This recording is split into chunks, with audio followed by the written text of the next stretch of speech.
آج ایک ایسے مرد کی کہانی بتاؤں گا جو عورت بن کر لڑکیوں کو نہلاتا تھا. بہت ہی سبق آموز کہانی ہے. یقین مانے بہت کچھ سیکھنے کا موقع ملے گا. میری اس کہانی کو آخر تک آپ نے ضرور دیکھنا ہے.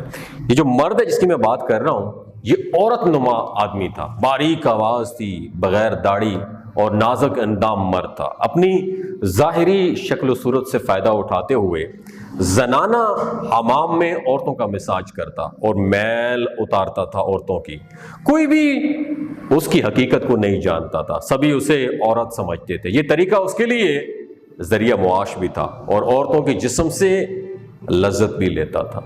کئی بار ضمیر کے ملامت کرنے پر اس نے اس کام سے توبہ بھی کر لی, لیکن ہمیشہ اپنی توبہ توڑتا رہا. ایک دن بادشاہ کی بیٹی حمام گئی. حمام اور مساج کرنے کے بعد پتہ چلا کہ وہ بادشاہ کی بیٹی کا ایک بہت قیمتی موتی یا ہیرا وہ کھو گیا ہے. بادشاہ کی بیٹی نے حکم دیا کہ سب کی تلاشی لی جائے. سب کی تلاشی لی گئی, ہیرا کسی کے پاس بھی نہیں ملا. وہ جو عورت نما مرد تھا اس کا نام نسو تھا.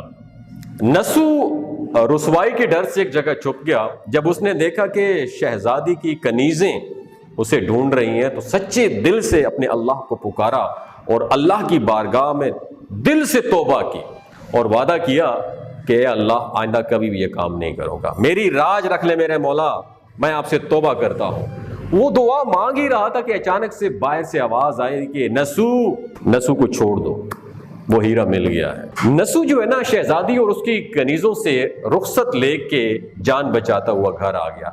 نسو نے قدرت کا کرشمہ جو ہے نا اپنی آنکھوں سے دیکھ لیا تھا اور ہمیشہ کے لیے اس کام سے توبہ کر لی. کئی دنوں سے حمام نہ جانے پر ایک دن شہزادی نے بلوا بھیجا کہ حمام آ کر میرا مساج کرو, لیکن نسو نے بہانہ بنایا کہ میرے ہاتھ میں درد ہے, میں مساج نہیں کر سکتا ہوں.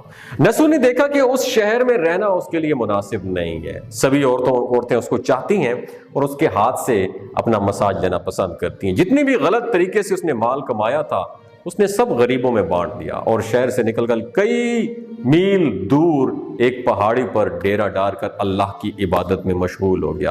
ایک دن اس کی نظر ایک بھینس پر پڑی جو اس کے بالکل قریب گھاس چر رہی تھی.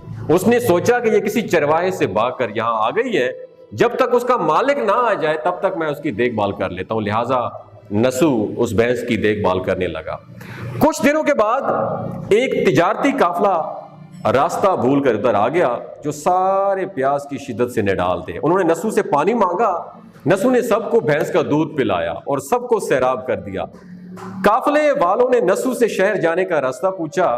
نسو نے ان کو آسان اور نزدیکی راستہ بتایا. نسو کے اخلاق سے متاثر ہو کر تاجروں نے جاتے ہوئے بہت سارا مال بطور گفٹ نسو کو دے دیا.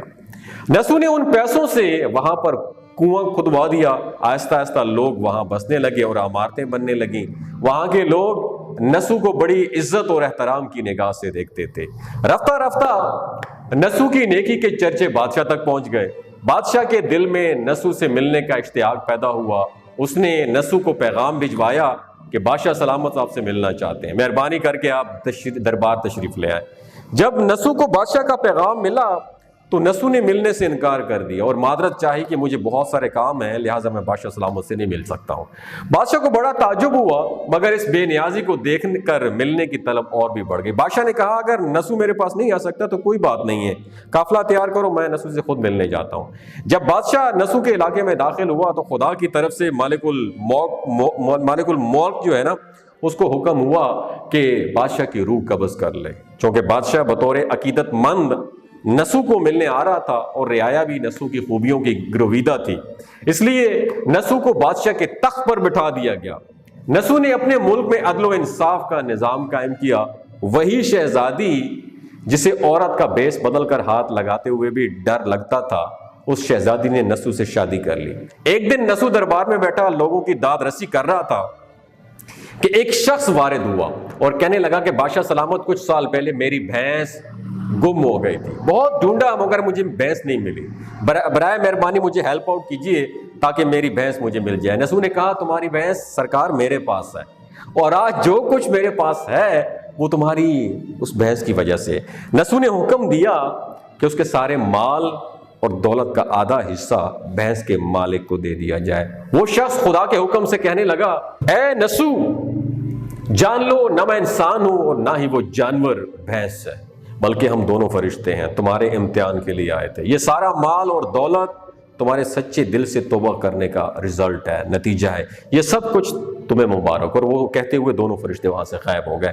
اسی وجہ سے سچے دل سے توبہ کرنے کو توبہ نسو کہتے ہیں۔ تاریخ کی کتاب میں نسو کو بنی اسرائیل کے بڑے عابد کی حیثیت سے لکھا گیا ہے۔ کتاب مثنوی مانوی دفتر پنجم انوار المجالس صفحہ نمبر 432۔